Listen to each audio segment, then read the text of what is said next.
Hi, welcome to edsguitarlessons.com.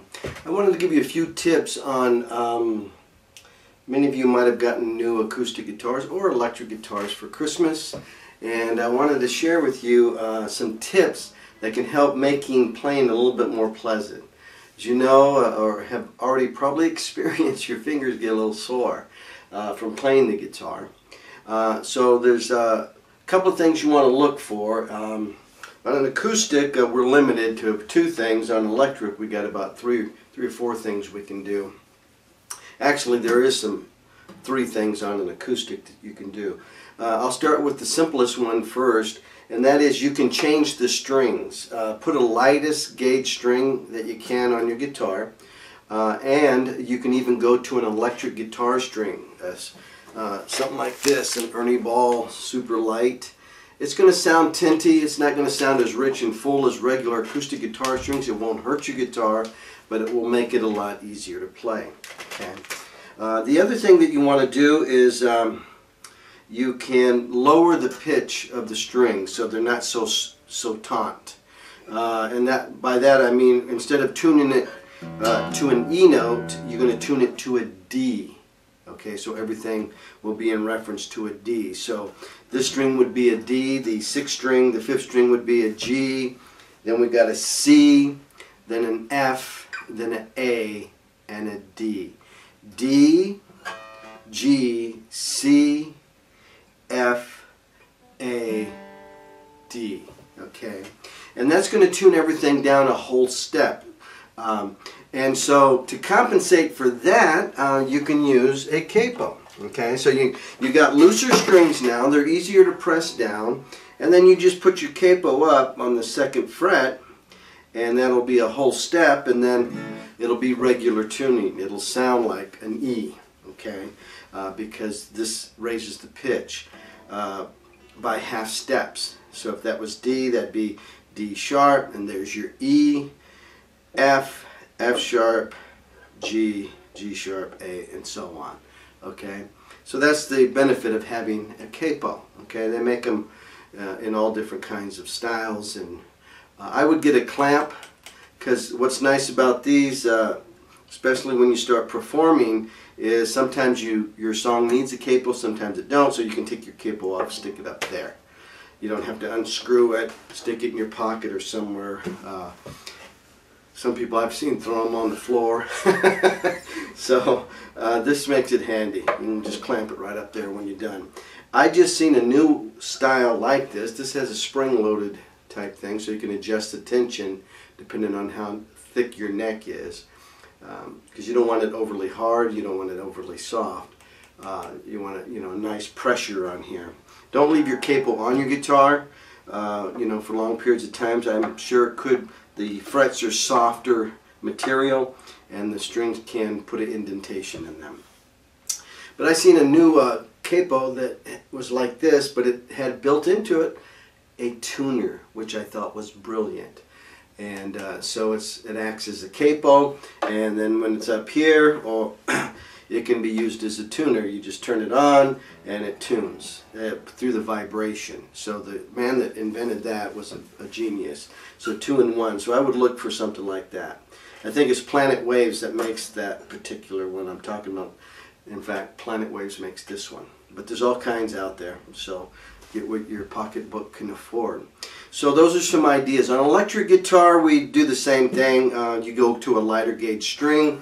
They have adjustable saddles, so you make sure that your string height, and by height I mean the distance from the string to the fret, is not, I'm going to exaggerate, it's not way out here, but it's as close as it can be without buzzing notes. And you can adjust that on your saddle here. Okay, and then there's a truss rod adjustment. You can adjust for bows. Some guitars' neck will have a bow in it, and you kind of look down it like that to see how straight it is. You want, on a lot of guitars, you want a slight bow, just slight, I mean very minuscule, and others you want it flat as a board, I mean flat and straight as an arrow. But everybody has their own preference on that. But you don't want a big bow on it, because it makes it, the distance from the string to the fret is further away, and really it does take a little bit more effort to keep them down. Okay, you want it as close as you can get without them buzzing, and you can adjust that on an electric guitar, not on this. The only adjustment we got here is we can adjust bow to get rid of some buzzing. You can have your nut down here, this bridge, shaved down by an expert, and the same with up here if it's too high on some of the less expensive guitars, and even expensive guitars sometimes need some work done on them. But I think those are the simplest things that you can do to make your playing more pleasant. Okay, so you can go to electric guitar string, light gauge. These are 9s, 11, 16, 24, 32, and 42. That's the size of them. They're one of the lightest. They actually have 8s. You go by the gauge. That's how many millimeters it is. Okay, so we call them 9s. There's 8s, there's 10s, there's 11s. Your guitar probably has either 10 or 11s on them. Acoustic guitar. So you want to go down to a lighter gauge, easier to press down. The other thing is you can tune it down. You can tune it down to a D instead of an E, and that would be D, G, C, F, A, and D. Okay, that's how you would tune this.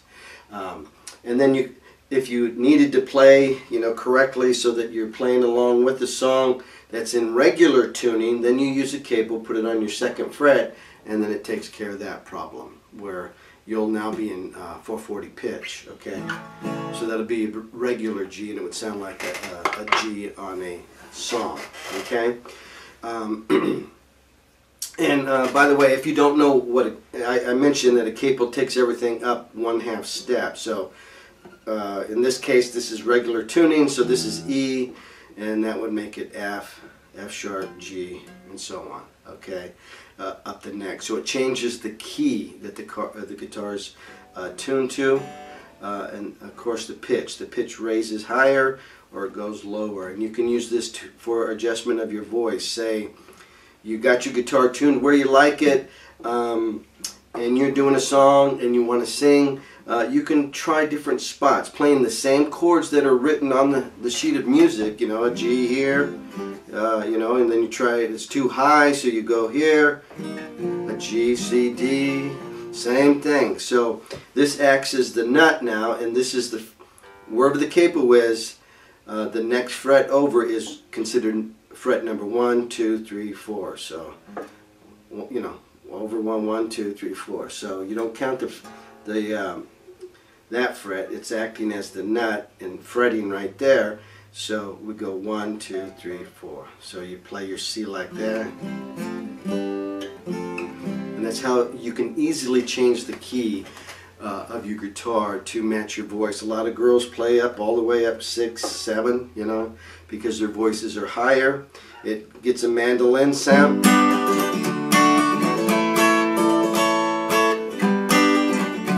And some songs have that because it sounds like a mandolin. They like that sound, so they want it that high. Okay, so those are some tips that will help with your fingers. They're going to get sore. Take a break, come back, keep going. You're going to get calluses. Your strength will build up over time. Those doinkers there that you get, they're going to get stronger, and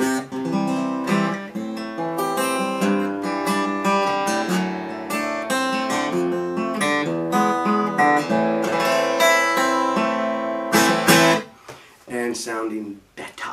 So I hope you're enjoying your guitar. I hope these tips help you to realize, you can change things that can really help make your experience more pleasurable. But